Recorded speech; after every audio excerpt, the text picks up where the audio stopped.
لله وحده والصلاة والسلام على سيد الرسل وخاتم الأنبياء وعلى آله وأصحابه وأزواجه وأولاده وذرياته وأتباعه أجمعين.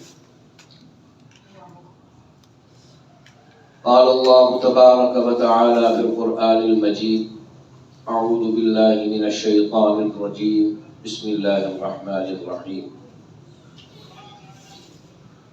ومن لم يحكم بما أنزل الله فأولئك هم الكافرون ومن لم يحكم بما أنزل الله فأولئك هم الظالمون ومن لم يحكم بما أنزل الله فأولئك هم الفاسقون. وقال تعالى أيضا: وَلَقَدْ أَهْلَكْنَا الْقُرُونَ مِنْ قَبْلِكُمْ لَمَّا ظَلَمُوا وَجَاءَتْهُمْ رُسُلُهُمْ بِالْبَيِّنَاتِ وَمَا كَانُوا لِيُؤْمِنُوا كَذَلِكَ نَجْزِي الْقَوْمَ الْمُجْرِمِينَ. ثُمَّ جَعَلْنَاكُمْ خَلَائِفَ فِي الْأَرْضِ مِنْ بَعْدِهِمْ لِنَنْظُرَ كَيْفَ تَعْمَلُونَ. صدق اللہ مولانا العظیم وصدق رسولہ النبی الکریم. عزیز طلباء کرام، آپ گزشتہ کم و بیش 10 دن سے آج تک یہاں تشریف فرما ہیں اور ہمارے علماء حضرات، بزرگ حضرات سے آپ ان کی گفتگویں سن چکے ہیں. ختم نبوت کے حوالے سے سچی بات تو یہ ہے کہ یہ موضوع ہی صرف اہل علم کا ہے.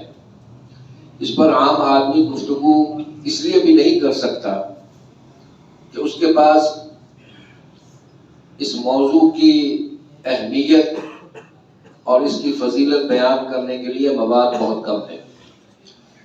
تو یقیناً اس میں علماء حضرات ہی کو دعوت دی جاتی ہے کہ وہ تشریف لائیں اور ہماری رہنمائی فرمائیں، ہماری ذہنوں میں بیٹھے ہوئے ان تمام اشکالات کو دور فرمائیں. الحمدللہ مجھے امید ہے کہ آپ نے جن بزرگوں کو یہاں سنا یقیناً آپ کو اس سے بہت نفع ہوا ہوگا.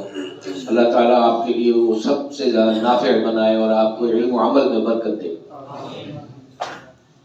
میں کوئی عالم نہیں ہوں، آپ سے بھی کم درجے کا آدمی ہوں. آپ ماشاءاللہ عالم ہیں، میں تو ایسے ہی چلتا پھرتا بدو قسم کا آدمی ہوں. فضول سا یہ حسن زن سے میرے بھائی ہیں، میرے بڑے بھائی جان، وہ مجھے بلا لیتے ہیں.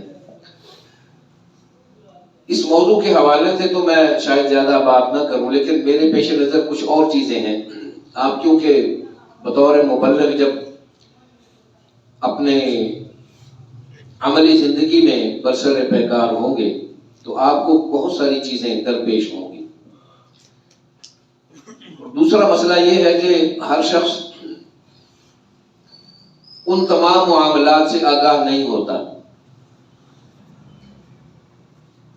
اور یہ تاریخی طور پر ثابت بات ہے کہ بہت بڑے جبال علم بھی بہت ساری چیزوں سے لا علم تھے.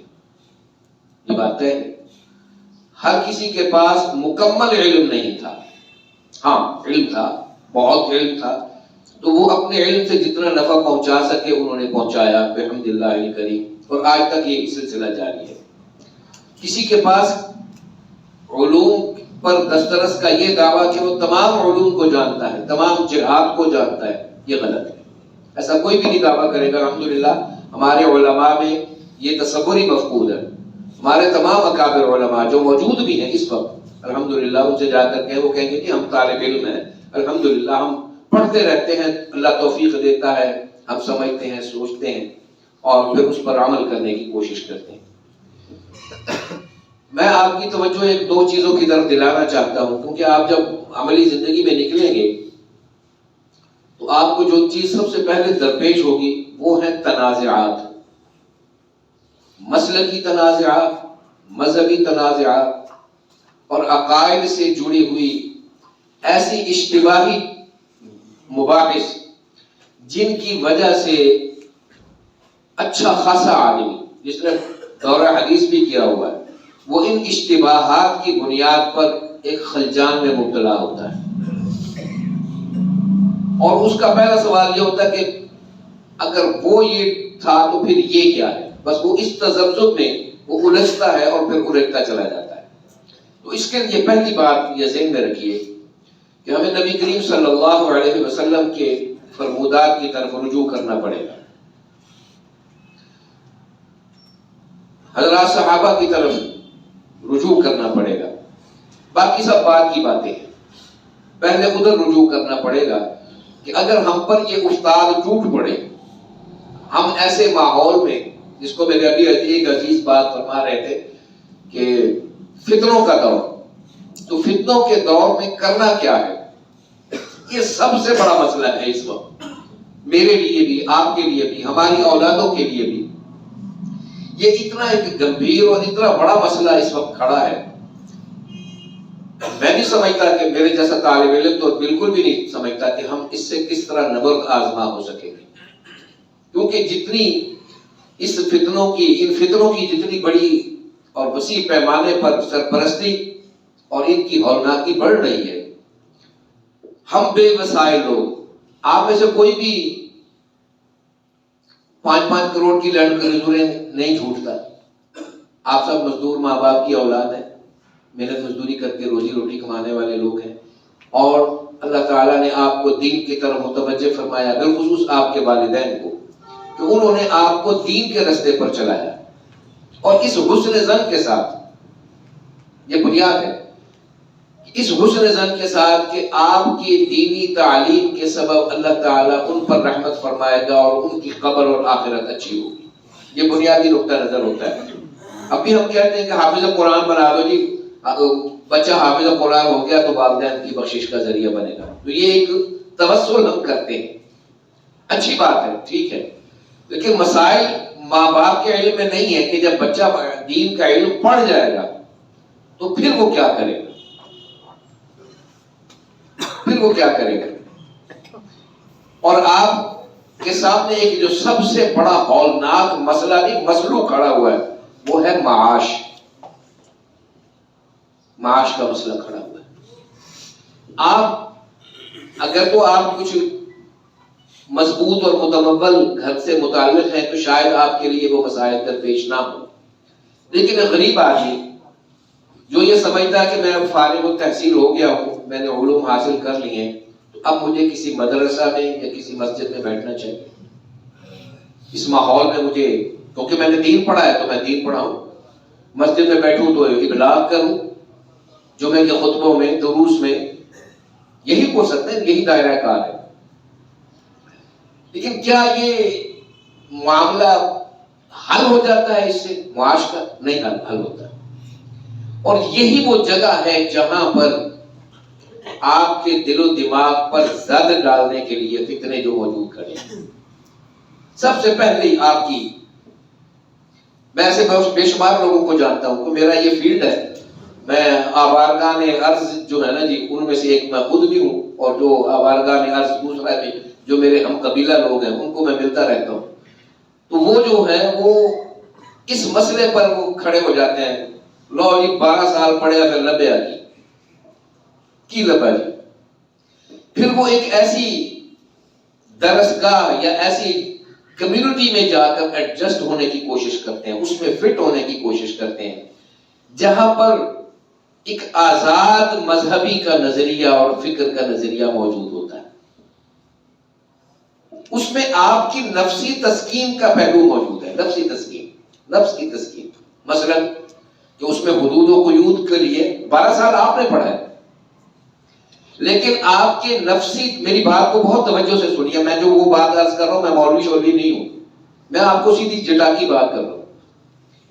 آپ کا وہ نفسی مسئلہ جو آپ کو درپیش ہے، 12 سال آپ نے علم پڑھا ہے اور آپ کو بتایا گیا کہ یہ دین کی حدود ہے، قیود ہے، ان سے باہر قدم رکھنا اپنے آپ سے زیادتی ہے. جو پڑھا ہے علم دین اس کے ساتھ ظلم ہے، زیادتی ہے. آپ اللہ اور اس کے رسول صلی اللہ علیہ وسلم کے احکامات کو پڑھ کر مولوی ہوئے ہیں، تو اب اس کے دائرے سے آپ باہر قدم رکھیں گے تو آپ کیا کہلائیں گے؟ آپ کیا کہلائیں گے؟ آپ خود فیصلہ کر لیجیے.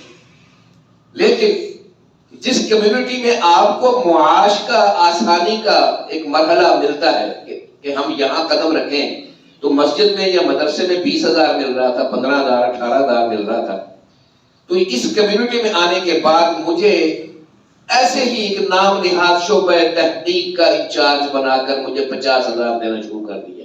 میری بات بہت سنیے مولانا، آپ کسی شعبہ تحقیق کا آپ کو انچارج بنا دیا گیا یا معاون بنا دیا گیا، وہ جو انچارج صاحب ہیں ان کی تنخواہ 1.5 لاکھ روپیہ ہے، آپ کو 50,000 پہ رکھ لیا گیا. کیا خیال ہے؟ آپ مسجد رکھیں گے، مدرسہ رکھیں گے، یا وہ انچارج شپ رکھیں گے؟ آپ انچارج بننا پسند فرمائیں گے؟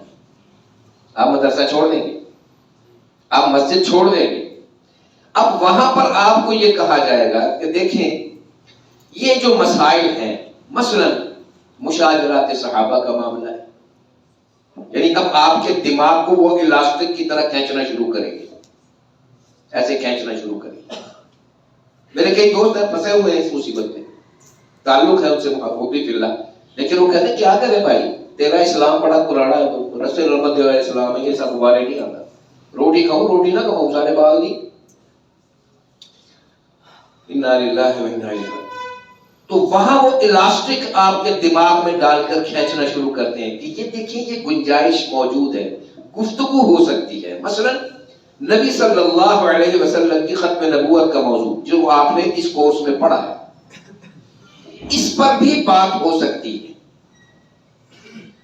ان تفصیلات اور تشریحات کے ساتھ بات ہو سکتی ہے، جس کا کہ ابھی میرے بھائی نے کہا کہ امام ابو حنیفہ رحمۃ اللہ علیہ نے فرمایا رحمہ اللہ رحمۃ واسعہ کہ نبوت کے بارے میں دلیل دینے اور پوچھنے والا دونوں دائرہ اسلام سے نکل جاتے ہیں، لیکن آپ کی 50,000 کی محققانہ زندگی کا پہلا قدم یہ ہے کہ آپ کو فلیکسیبل کیا جاتا ہے کہ قادیانیوں سے بات ہو سکتی ہے. آخر وہ ہمارے دوست ہیں، آخر ہمارے بھائی ہیں، آپ کو یہ کہا جاتا ہے انسان تو ہے. آپ یہ وہ جال ہے، میٹھا جال ہے جو آپ کے دماغ کے گرد لپیٹا جاتا ہے، پتلی تہ. دیکھیں جی قادیانی جو ہے ان سے بحث یہ ہے کہ انسان بات تو کریں. آپ جب آپ ان سے بات کریں گے تبھی آپ ان کو یہ سمجھا پائیں گے کہ آپ کا موقف کیا ہے. یہاں تک تو معاملہ ٹھیک ہے، یہاں معاملہ ٹھیک ہے. ظاہر ہے میں نبی صلی اللہ علیہ وسلم کیا کرتے تھے، کفار مشرکین تشریف لاتے تھے تو آپ تو اپنے صحابہ کی جو ماننے والے تھے ان کی مجلس چھوڑ کر ان کے پاس جا کر بیٹھ کر ان کو تلقین فرماتے تھے.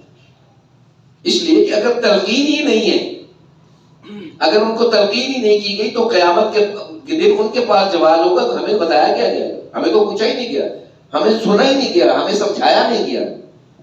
یہاں تک تو بات ٹھیک ہے، لیکن مرحلہ اس سے اگلا ہے. یہاں صرف آپ کو وہ گندی مثال آخنا کوشش وہ اگر گھیو ایک ہاتھ میں لا کے نا چلے آئی پھیرے نے کہ بندہ تلک دوا کرا رہی وہ تیل والا ہاتھ ہمارے ٹانگوں کے بیچ میں لگا کر ہمیں پہلے پھسلن کے لیے تیار کرتے ہیں. دیکھیں بات مکالمہ تو ہونا چاہیے نا، بالکل ہونا چاہیے. ہم کب کہتے ہیں، کون انکار کرتا ہے کہ کسی مشرک سے، کسی رافضی سے، کسی تبرعی بدماش سے، یا کسی قادیانی سے، لاہوری ہو یا قادیانی ہو، دونوں میں سے، ان کی دونوں برانچوں سے مکالمہ ہونا بالکل ہونا چاہیے. اور الحمدللہ مجلس احرار اسلام کے پلیٹ فارم سے ہمارے علماء یہ بیٹھے، مولانا اکمل صاحب بیٹھے ہیں، وہ ڈاکٹر آصف صاحب، مولانا مغیرہ صاحب، یعنی یہ ہمارے مبلغین اور بھی دیگر حضرات یہ بات کرتے ہیں. قادیانی آتے ہیں ان کے پاس، یہ ان سے ملاقاتیں کرتے ہیں، بات کرتے ہیں، ان کو دین. لیکن مسئلہ میں یہاں نہیں پھنسا ہوا، مسئلہ پڑا ہوا اس محققانہ کمرے کا جہاں آپ بطور معاون انچارج آپ کو بٹھایا گیا ہے کہ آپ عربی پڑھ سکتے ہیں، آپ فارسی پڑھ سکتے ہیں. اس کے بعد آپ کو کہا جاتا ہے کہ تھوڑی سی اگر آپ محنت کریں نا تو آپ ایف اے بی اے بھی کر لیں، کوئی حرج نہیں، کر لیں. لیکن ایف اے بی اے سے مراد یہاں آپ کا کوئی ذہنی ارتقائی عروج نہیں ان کو درکار. یہاں مراد یہ ہے کہ کل کو اگر ہم آپ کو کوئی ایسا مٹیریل جو فرام امریکہ، فرام تل ابیب، فرام ایجپٹ سے، امریکہ سے، فرانس سے یا بیروت سے چھپا ہوا آ جائے تو وہ آپ کو پڑھنے کو دیا تو آپ کہیں کہ ہاں میں انگریزی عبارت میں پڑھ لیتا ہوں. آپ کو اس کے قابل بنایا جاتا ہے. اور پھر آپ اعلیٰ قسم کے محقق ہو کہ آپ میرے سامنے بیٹھیں گے. بھئی آپ کو کیا پتا، میں نے وہ کتاب پڑھی، اس میں یہ لائنیں لکھی ہوں, the defining moment that was I read the lines. آپ انگریزی بولے تو میں بات ہو گئی بس، میرے تو پھٹے بن دیا آپ نے. تو یہ وہ محققانہ طرز عمل جو ہے یہ اس وقت جاری ہے، اور آپ نے اس میں پھنسنا ہی پھنسنا ہے. دو وجوہ سے، ایک معاش کی وجہ سے، دوسرا اگر آپ کے اندر یہ جذبہ اور یہ جستجو موجود ہے کہ ہمیں کچھ اور بھی سیکھنا چاہیے، یا آپ طبعاً اپنے ماحول کے اطراف، اپنے دوست احباب کی وجہ سے، کسی انفلوئنس کی وجہ سے، کسی ماحول کی اثر اندازی کی وجہ سے آپ اس گنجائش پر آمادہ ہیں کہ ایسے لوگوں کے ساتھ ذرا دماغ کھول کر بات کرنی چاہیے، یعنی ان کے لیے وہ گنجائش پیدا کرنی چاہیے جو ہمیں دین نہیں دے، اجازت نہیں جس کی دیتا. آپ پھنس جائیں اور پھنس رہے ہیں. اس وقت 3 محاذ میں آپ کے سامنے رکھ دیتا ہوں. نمبر 1، روافض. رافضیوں نے آپ سے لڑنا چھوڑ دیا. میں آپ کو یہ بات لکھ کر دے سکتا ہوں، چیلنجیبل نہیں ہے. رافضیوں نے آپ سے لڑنا چھوڑ دیا ہے، آپ کے مولویوں سے بحثیں کرنا چھوڑ دیا. اب آپ کے مولوی آپ سے بحثیں کر رہے ہیں. میری بات سمجھ میں آ رہی کہ نہیں آ رہی؟ کہ اب صحابہ پر تنقید ہو سکتی ہے یا نہیں ہو سکتی، یہ موضوع آپ کے علماء حضرات مجلسوں میں بیٹھ کر لڑ رہے ہیں، فتوے دے رہے ہیں ایک دوسرے پر. یہ ہے اس لاسٹک والے دماغ کا مسئلہ. سمجھ رہے؟ یہ جب آپ نے فلیکسیبلٹی پیدا کر دی تو یہ معاملہ آ گیا نا جی کہ بات ہو سکتی ہے. ہاں جی، کیوں نہیں ہو سکتی؟ وہ کوئی نبی تھوڑی ہے. اچھا، دوسرا مرحلہ وہ ہے احادیث کا معاملہ، اور اس کے لیے ایسے ایسے ماہرین علوم موجود ہیں اس وقت، اور بڑی شخصیات ہیں، بڑے تکڑے عالم، بڑے تکڑے مولوی ہیں. کسی غلط فہمی میں مت رہیے گا. عربی پر، انگریزی پر، فارسی پر، دیگر 2-3 زبانوں پر بھی ان کو عبور ہے، اور وہ آپ کو ذہنی طور پر ملیا میٹ کر دینے کی صلاحیت سے بھرپور لوگ. وہ احادیث کی حجیت کو موضوع بنا کر بیٹھے ہوئے. یہ ذہن میں رکھیے، حجیت حدیث وہ موضوع ہے کہ کیا حدیثوں کو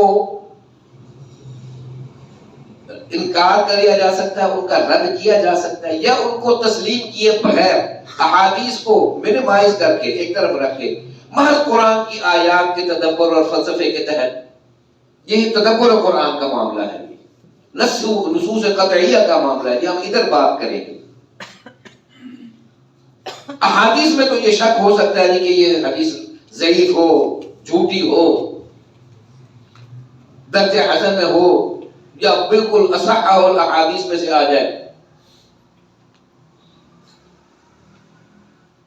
لیکن قرآن کی بات تو دیکھیں نا جی، وہ تو حتمی ہے، قطعی ہے. یہ جال آپ کو سننے کو ملے گا، کیونکہ آپ نے ماحول میں نکلنا ہے، بطور مبلغ جانا ہے. آپ جب بھی بات کریں، اور یہ ایسے لوگ خود نہیں آئیں گے آپ کے پاس، یہ بھی ذہن میں رکھیے. ان کے ہرکارے آپ تک پہنچیں گے، آپ سے دوستی لگے گی، آپ سے گپ شپ ہوگی، اور آپ سے کہا جائے گا آئیے بیٹھتے ہیں، یار ادھر نہ چلیں، آپ ان سے جا کے بات کریں. میں کسی کا نام نہیں لیتا، مناسب نہیں ہے، لیکن ایسی بڑی بڑی شخصیات موجود ہیں کہ آپ کو گھیر گھار کر ایک خاص ڈھلوان کے سفر پر ڈالنے کے لیے آپ کو لے جایا جائے گا. ادھر بھی بات کریں. جیسے حضرات صاحب، میں نے ابتدا میں عرض کیا کہ حضرات صحابہ کرام رضوان اللہ علیہم اجمعین کے موضوع پر اب شیعہ آپ سے بحث نہیں کرتا. یہ میں چیلنج کر رہا ہوں، آپ بالکل بحث نہیں کرتا شیعہ آپ سے. وہ ٹی وی پر آنا چھوڑ دیں، اور میں اس کے میرے پاس اس لیے ثبوت ہے کہ ان کا ایک سرکولر جاری ہوا ہے، میرے پاس اس کی نقل موجود ہے. سرکولر جاری کیا کہ ہمارے تمام مجتہدین علماء مولوی حضرات کو ٹی وی پر جا کر ان موضوعات پر گفتگو کرنے سے گریز کریں. کیوں؟ وہ کہتے ہیں ہم نے جو پنیری لگائی تھی اب وہ ہمارے لیے دفاع کے لیے کام کر رہی.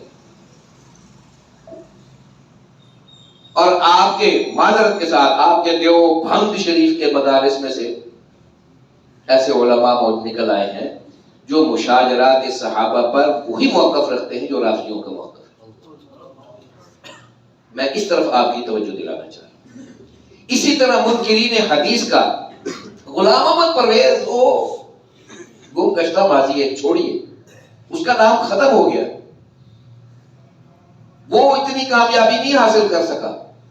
اس نے کی ڈرل کی، اس نے بیوروکریسی میں اس نے ڈرل کی، مقتدر طبقوں میں اس کے بڑے فرمائشی قسم کے چیلے چانٹے جو ہیں وہ عہدوں پر متمکن ہوئے. بڑے بڑے تعلیمی اداروں میں اس کے موقف کے حامی جو لوگ تھے ان کو اپوائنٹ کیا گیا تاکہ جنریشن وائز اساتذہ کو بھی وہ غلط راستے پر لے کے جائے.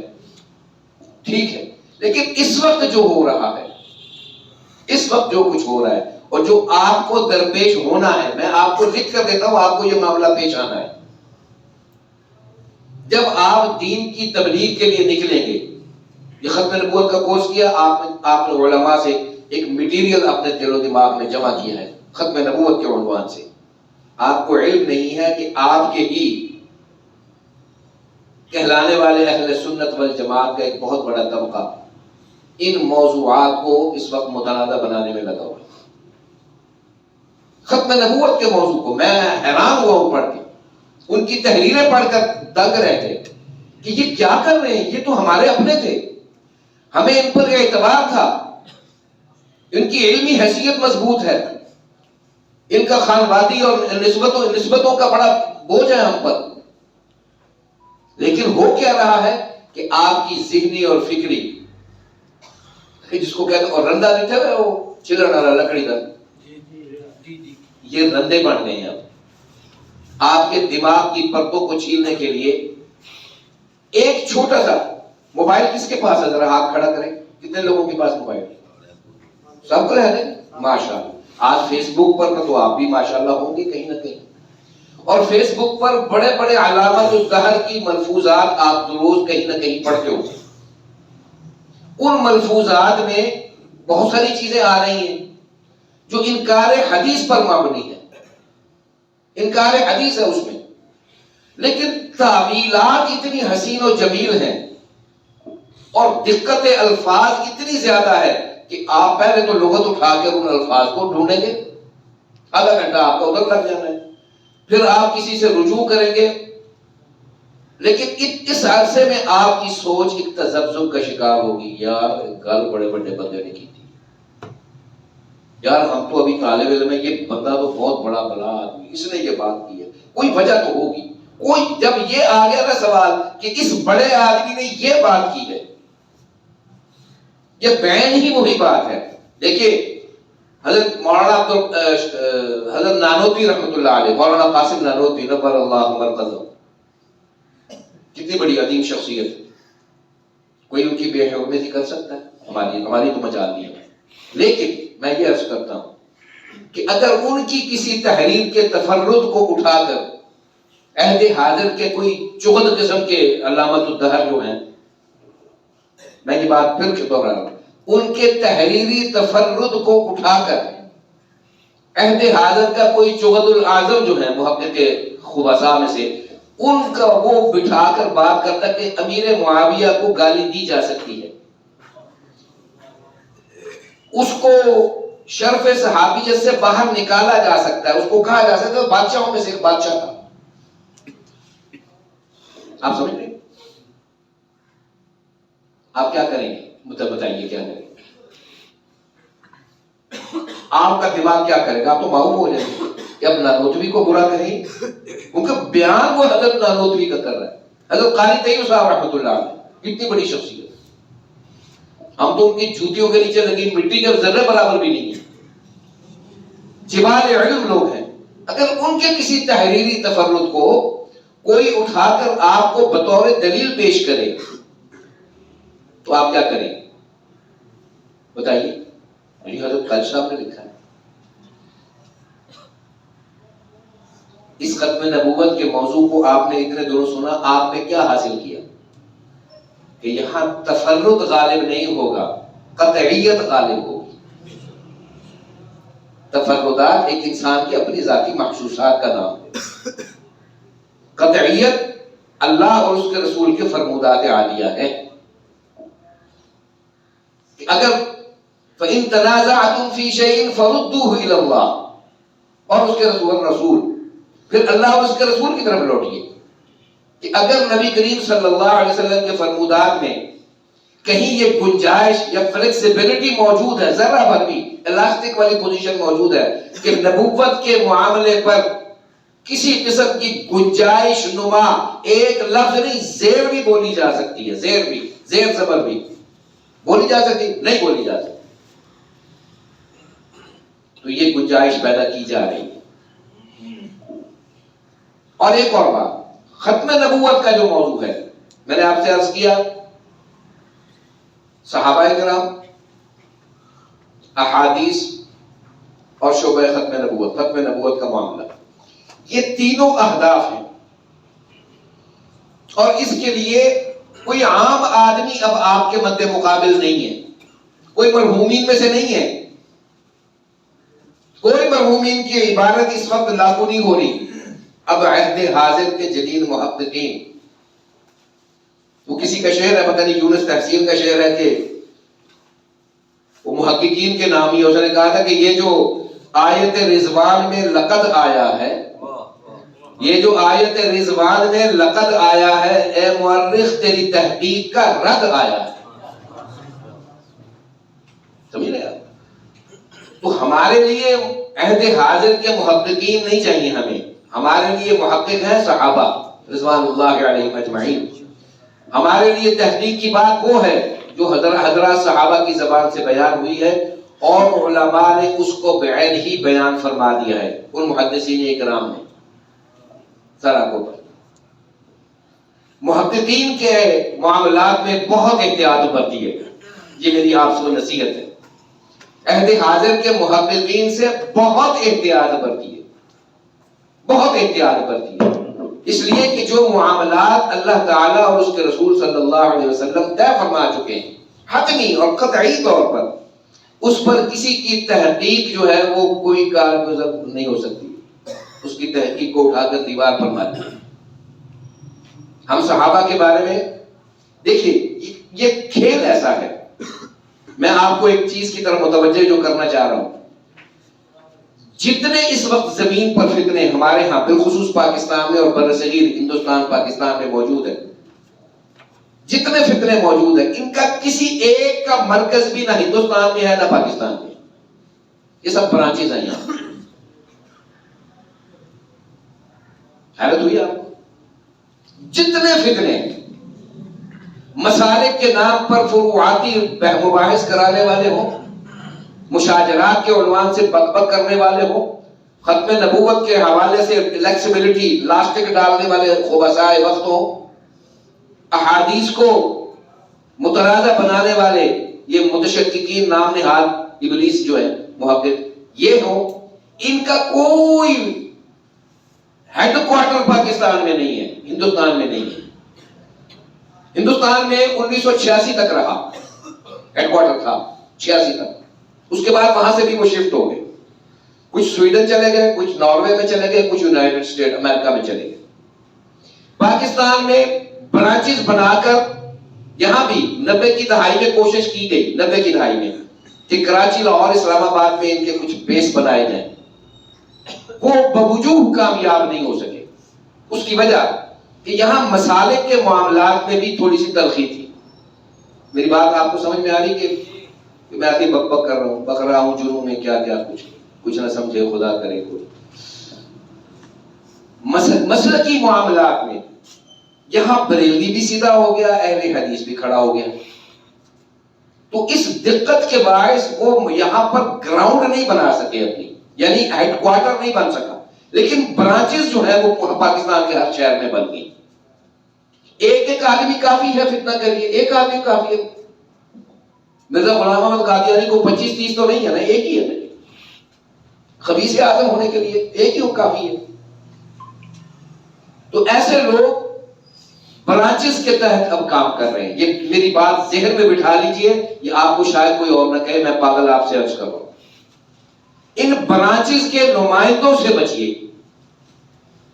یہ محققین کے ہرکارے ہیں, یہ آپ کو گھیر گھار کر ایسے مباحث کی طرف لاتے ہیں جہاں پر انہوں نے پہلے سے ایک فریم ورک دلائل کا تیار کر کے رکھا ہوا ہے اور آپ نے وہ پڑھے ہوئے نہیں. مسئلہ کیا ہے؟ آپ نے وہ پڑھے ہوئے نہیں.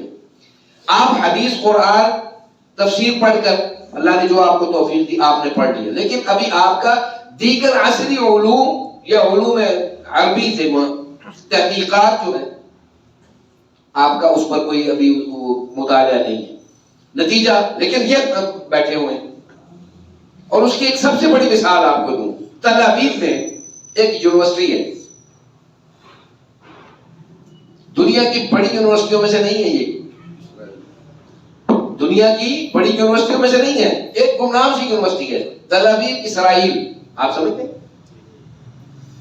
وہاں پر آپ کی سیاہ ستہ کی کتابیں پڑھائی جاتی ہیں. کیسا تو سب بڑے خوش ہو جیسا بخاری شریف پڑھ کے دی, وہ تکتا پڑھ کے بیٹھے. لیکن وہ ان پڑھنے کے ساتھ وہ صرف یہاں سیاہ ستہ نہیں پڑھتے, وہ ان سیاہ ستہ کے اوپر ہونے والے مباحث کو بھی پڑھاتے ہیں. ان تمام علماء, وہ چھوٹے علماء تو نہیں ہے نا جی جس نے بخاری کی تخریج کی ہے یا جس نے بخاری کے معاملے پر کوئی حدیث ترغیب لکھا ہے, وہ کوئی چھوٹا بندہ تو نہیں ہوگا جس نے بخاری پر, جس نے مسلم کی شرح لکھی کو وہ معمولی آدمی, اور جس نے شرح پر تنقید لکھی وہ معمولی آدمی نہیں بھائی, بڑے بڑے ذہین. تو انہوں نے ان سب علوم کو ہندوستان سے اور بر صغیر سے, بنگلہ دیش سے, پاکستان سے اکٹھا کیا, ان کو ہیبرو میں لے کے گئے, اس کو انگریزی میں ترجمہ کیا, عبرانی میں ترجمہ کیا, وہ لے کر گئے وہاں پر. اور آپ کو میں جو شاید بھائی جان کے لیے بھی, میرے کے لیے بھی ایک حیرت ہو کہ آپ کے پاکستان کے 3 مولوی اس یونیورسٹی میں پڑھا رہے ہیں. نام بتا دیتا ہوں, ایک کا نام ہے مولوی ممتاز احمد, باقی 2 کے نام مجھے یاد نہیں. نام بتا رہا ہوں, وہ پی ایچ ڈی ہے, فارغ التحصیل ہے, بخاری شریف کے دورہ حدیث کیا ہوا ہے, پی ایچ ڈی بھی ہے, اس نے ایم اے اسلامیات بھی کیا ہوا ہے, ایم اے انگلش بھی کیا ہوا ہے, ایم اے پولیٹیکل سائنس بھی ہے. جننے نا بڑھن میں ہے کھاوے سی, وہ وہاں بیٹھ کر کیا پڑھا رہا ہے؟ اختلافی موضوعات پڑھا رہا ہے. کیا پڑھا رہا ہے؟ اختلافی موضوعات. سلفیوں کے اختلاف دیوبندیوں سے کیا ہے, دیوبندیوں کے بریلویوں سے اختلاف کیا ہے, ان کی بنیاد پر اگلا ملغوبہ تیار کر کے ایک نیا پروجیکٹ لانچ کیا جاتا ہے. ان تینوں کشیوں سے کے اعتقادی اختلافات کیا ہیں یہ پڑھائے جاتے ہیں, اور بڑے دقت نظری سے پڑھائے جاتے ہیں. وہاں سے لوگ تیار ہوتے ہیں, جلدی نہیں تیار ہوتے, وہاں کوئی سال بعد کوئی پریری بات نہیں نکل رہی, پورے 7 سال کے بعد 250 سے 300 آدمی تیار کر کے نکالا جاتا ہے 7 سال کے بعد. اور وہ ڈگری ہولڈر جو ہے وہ سر پہ عمامے بھی باندھتا ہے, وہ پینٹ کوٹ بھی پہنتا ہے, اس کی داڑھی بھی ہوتی ہے, وہ کمال کی عربی اور کمال کی انگریزی بول سکتا ہے. اگر کسی کو یاد نہیں ہے تو, اگر حافظے میں ہے تو چند چہرے میں گنوانا چاہتا ہوں. فیس بک پر 2 نوجوان آتے ہیں, ایک وہ کیا ہے سہیل ہے, کیا نام, وہ لمبے بالوں والا, ایسے داڑھی رکھی ہوئی, ساحل ہے. وہ سمجھ میں آ رہی بات؟ امید ہے جلدی پہنچ جائیں گے آپ. ایک اور ہے, وہ دبئی میں بیٹھا ہے, وہ پاکستان بھی آتا ہے, یونیورسٹیوں میں بھی جاتا ہے, اس کا نام مجھے بھولا ہوا ہے تھوڑا. اگر مجھے اندازہ ہوتا کہ میں نے کیا بات کرنی تو میں لکھ کے لے آتا, بس ایسے ذہن میں آ گیا تو عرض کر رہا ہوں. ایک اور ہے, وہ کراچی میں بیٹھا ہوا ہے, الرحمان.com کے نام سے وہ کام کر رہا ہے. کوئی آیا خیال شریف؟ ایک ہے وہ پہلے ٹی وی ڈراموں میں کام کیا کرتا تھا, اور وہ بہت پڑھا لکھا آدمی ہے, بڑا انٹلیکچوئل ہے, وہ چھوٹی سی ڈینڈ نہیں ہے, بڑی بڑی ڈینڈ ہے.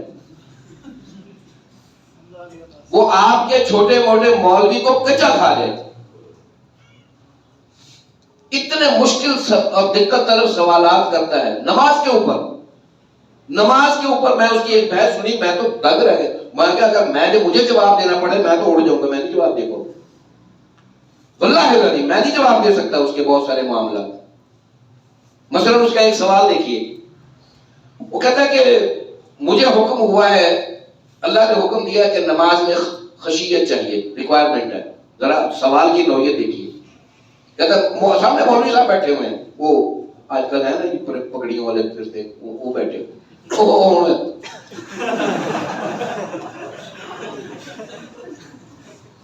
کیا کرے؟ وہ جواب کا جواب دے. وہ کہہ رہا ہے اللہ تعالیٰ فرماتے ہیں کہ خشیت کے بغیر نماز نہیں ہے. اللہ کے رسول کا فرمان یہی ہے. اللہ نے سورہ مومنون شروع یہاں سے کی ہے، قد افلح المؤمنون الذین هم فی صلاتهم خاشعون.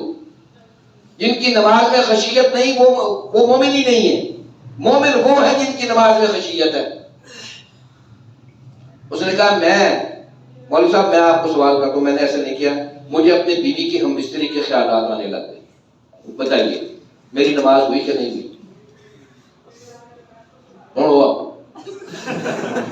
انہیں بچے ہم بستری کیوں پا لی تھی؟ مولوی صاحب آپ کو ہم بستری دی جاتے پوجا کھڑے وہ جواب خاص دے تھی.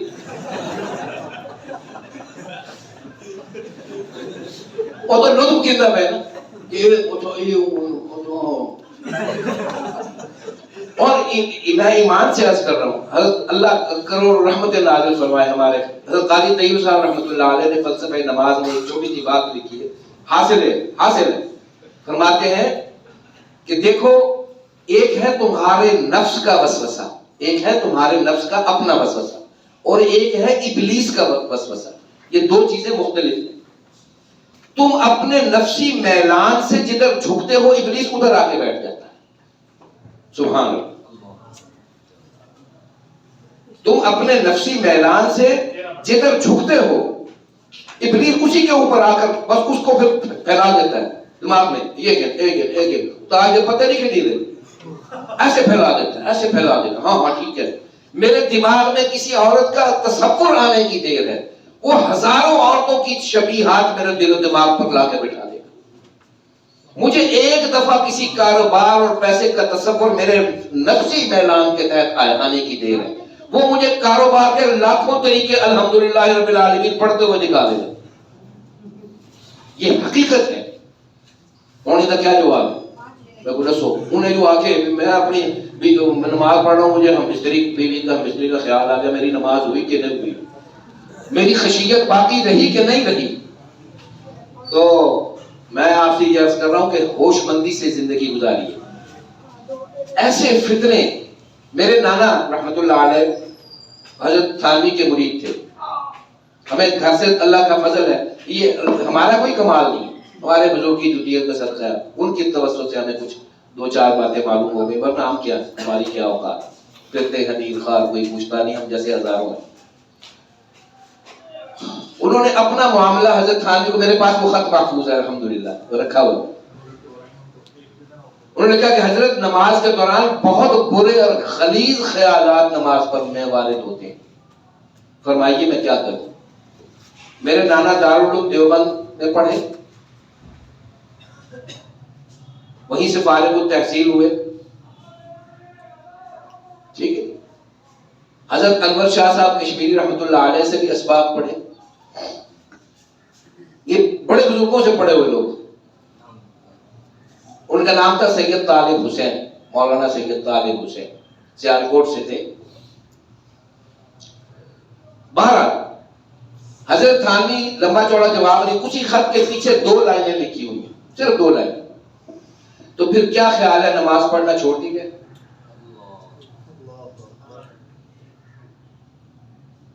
مسئلہ حل ہو گیا نا کہ تمہیں اصل مسئلہ یہ ہے کہ تمہیں انہیں نفسانی تصورات اور خیالات سے لڑنے کا نام ہی خشوع ہے. یہ جدوجہد تم نے کرنی ہے. یہ جب آپ ختم نبوت کے موضوع کو لے کر حضرات صحابہ کرام رضوان اللہ علیہم اجمعین کی عزت و عظمت، ان کی عصمت، بالخصوص رسالت پناہ صلی اللہ علیہ وسلم کی عصمت نبوت جب آپ لے کر نکلتے ہیں پرچار کرنے، تو آپ کو جو تشبیہات تمثیلات کے ساتھ کھیلنے کی کوشش کی جاتی ہے وہ یہ ہوتی مول صاحب کوئی ایشو ہے، یہ تو طے شدہ بات ہے، نہیں طے شدہ، یہ غلط ہے۔ اگر کوئی کہتا ہے تو غلط کہتا ہے، اس کو منع ہونا چاہیے، ایسی باتیں نہ کرے۔ عصمت اور ختم نبوت کا معاملہ عوامی سطح پر طے شدہ نہیں ہے ابھی، یہ اللہ اور اس کے رسول اور قانون کی اعتبار سے طے شدہ ہے۔ عوامی سطح پر تو لوگوں کو پتہ ہی نہیں کہ نبوت ہوتی کیا چیز ہے، نبوت کی اہمیت کا ہی نہیں پتہ، ختم نبوت کا معنی کیا ہے یہی نہیں معلوم۔ جہاں سے تشبیہات کے ساتھ، ذلی اور بروزی کے تشکیلات کے ساتھ وہ آپ کا دماغ چاٹنے کے لیے بیٹھ جاتے ہیں، اور ایسے ایسے خبثاء دلائل موجود ہیں کہ آپ کو اڑا کے رکھ دیتے ہیں، اڑا کے رکھ دیتے ہیں۔ آپ نے یہ استعداد، آپ نے ان 10 دنوں میں جن علماء سے یہ فیض حاصل کیا ہے، اس کو سنبھال کے رکھیے، یہ کوئی چھوٹے لوگ نہیں تھے۔ ہماری جماعت کے حضرت مولانا مبیرہ صاحب مدظر لوگ جناب نگر میں، اللہ تعالیٰ ان کو عمر دے، وہ برکت دے ان کو، وہ ماشاءاللہ اس معاملے میں بڑے ٹیکنیکل جواب دیتے ہیں۔ میری آپ سب سے درخواست ہے کہ ان سے اپنا رابطہ کبھی مت چھوڑیے، اس موضوع پر کوئی اشکال پیدا ہو ان سے رابطہ کریں، کیونکہ وہ بندہ اس گڑھ میں بیٹھ کر ان فسادیوں کے اور ان کے بھیجے ہوئے ہرکاروں کے جوابات دیتا ہے، یہ بہت بڑی بات ہے۔ بھائی جان شاہ صاحب تو اسفار میں ہوتے ہیں، ان کے بھی متھے لگتے ہیں بہت سارے نمونے، لیکن وہ وہاں بندہ بیٹھا ہوا ہے اور اس کا اس معاملے پر اللہ تعالیٰ نے ان کو عبور دیا۔ آپ نے سنا نہیں کہ مولانا مغیرہ صاحب کا لیکچر، ٹھیک ہے نا؟ اسی طرح حضرت مولانا زاہد الراحلی صاحب دامت برکاتہ، آپ نے ان کا بھی سنا، ٹھیک ہے؟ اسی طرح اور حضرات ہیں، یہ ڈاکٹر آصف میاں، یہ ان کی بہت بڑی وزنی ہے، اس لیے کہ یہ خود ان مرحلوں سے گزر کر اللہ نے ہدایت کی روشنی ان کو عطا کی، یہ بہت بڑی بات ہے۔ تو ان چیزوں کو، جو ٹیکنیکل چیزیں ہیں، ان کو اپنے حافظے سے کبھی محو نہ ہونے دیجیے، نوٹس بنائیے، نوٹس بنا کے رکھیے، اور ان کو ہمیشہ اپنے دل و دماغ میں مستحضر رکھیے کہ ان علماء نے جو فرمایا ہے یہ محض سن کر انجوائے کرنے کی چیز نہیں ہے میرے بھائی۔ کورس میں شمولیت کوئی معنی نہیں رکھتی، اصل چیز یہ ہے کہ آپ یہاں سے لے کے کیا جا رہے ہیں، یہاں سے علماء نے جو آپ کو ہدیہ دیا ہے، جو تحفہ دیا ہے، جو علمی نکات آپ کی خدمت میں پیش کیے ہیں، وہ آپ نے کیسے سمیٹے، آپ نے ان کو سنبھالنا ہے۔ اس لیے عہد حاضر کے ان فتنوں کے بارے میں جو میں عرض کر رہا ہوں، یہ 3 درجات ہیں: حجیت صحابہ، حجیت حدیث اور ختم نبوت کا منصب، یہ ہدف تنقید ہیں، اور اس میں بڑے بڑے ماہر کاریگر ان دنوں میں مصروف عمل ہیں، اور بڑی بڑی شخصیات ہیں، کوئی چھوٹے لوگ نہیں ہیں۔ تو جب بھی ان موضوعات پر گفتگو ہو، پہلے میری آپ سے درخواست ہے کہ بحث مت کریں، بحث سے گریز فرمائیں، سنیں، زیادہ سن لیجیے، سب کی سنیں، ان کا نام لکھ لیں، ایڈریس لکھ لیں، ان کا بھائی آپ نے جو بات کی ہے نا، میں اس پر فوری طور پر تو میں آپ کو جواب نہیں دیتا، میں دیکھوں گا، آپ کی بات پر میں غور کرتا ہوں، میں اس پر مشورہ کر کے آپ سے بات کروں گا۔ اپنی وقتی علمی حاکمیت بٹھانے کی کوئی ضرورت نہیں ہے، وقتی چرب زبانی سے آپ کوئی ایسا کوئی جملہ بول دیں گے جو اس کے قابو میں آ جائے گا، سطحی گفتگو سے کوئی آپ نے ایسا جملہ بولا تو وہ اس کے قابو میں آ جائے گا، اور وہ کہے گا دیکھو جی دیوبندیاں دا مولوی کو پھڑیا دی میں چھوڑے لاکھ دے دے رہے دیکھو چبل ماری ہوتے، یہ کام نہیں کرنا آپ، یہ میری درخواست ہاتھ جوڑ کر، کبھی بھی بغیر کسی وجہ کے بحث نہیں کرنی آپ نے۔ آپ پہلے موقف سنیے، تسلی سے سنیے، وہ دیوبندی مسلک کا آدمی ہے، بریلوی مسلک کا آدمی ہے، اہل حدیث ہے، وہ کوئی ہے اینی ون، قادیانی ہے، شیعہ ہے، آپ کو اس سے غرض نہیں ہونی چاہیے۔ آپ کے سامنے جب آپ تبلیغ کے نکلے ہیں، آپ بنیادی اصول کے ساتھ نکلے ہیں، اللہ وحدہ لا شریک، حضرت محمد صلی اللہ علیہ وسلم خاتم النبیین، اور حضرات صحابہ اکرام قرآنی شخصیات اور حجت ہیں، حجت اللہ فی الارض، صحابہ ہیں، ہم نہیں، ہمارا کوئی حضرت اقدس حجت اللہ فی الارض نہیں ہے، صحابہ حجت اللہ فی الارض ہے۔ ان کی میں سے کسی ایک شخصیت کے بارے میں بھی اگر گفتگو کوئی غلط کرے تو اس کو پہلے تو ٹوک دیجیے گا بھائی بات سنو، میں اس موضوع پر بات نہیں کرنا چاہتا، صحابہ کے بارے میں بات ہو ہی نہیں سکتی، نبوت کے خلاف بات ہو رہی۔ بھائی دیکھیں میں آپ کی بات سن لیتا ہوں لیکن میں اس پر بحث نہیں کرنے کے لیے تیار، بحث نہیں کرنی۔ حدیث کے موضوعات آپ کو دسترس نہیں ہے، آپ عربی، انگریزی، فارسی آپ کتنا مطالعہ کیا ہوا ہے؟ ہمارا مطالعہ نہیں۔ اگر مجھ سے کوئی سوال کرے میں واللہ العظیم ہاتھ کھڑے کر دوں گا، بھائی میرا کوئی مطالعہ نہیں ہے، عالم سے بات کر۔ یہ میرے بھائی بیٹھے ہیں مولانا عطاء المنان صاحب، ان سے بات کر۔ یہ ڈاکٹر آصف صاحب بیٹھے ہوئے ہیں، ان سے کہوں کہ جی یہ قادیانی ہے جناب، یہ مجھے یہ کہہ رہا ہے، he can handle better than anyone، یہ مجھے بہتر گائیڈ کر سکتے ہیں۔ میرے بھائی جان کی 50 برس کی زندگی گزر گئی ہے اس شعبوں میں، یہ مجھے بہتر گائیڈ کر سکتے ہیں۔ میں اپنے طور پر مفت چغل قسم کا علامہ بننے کا کیا فائدہ ہے؟ کوئی ضرورت نہیں اس کی۔ بحث مباحثے سے گریز فرمائیں، سنیں، موقع سنیں، اس کے نکات نوٹ کریں اور پہلے کسی عالم سے رجوع فرمائیں جس کو آپ سمجھتے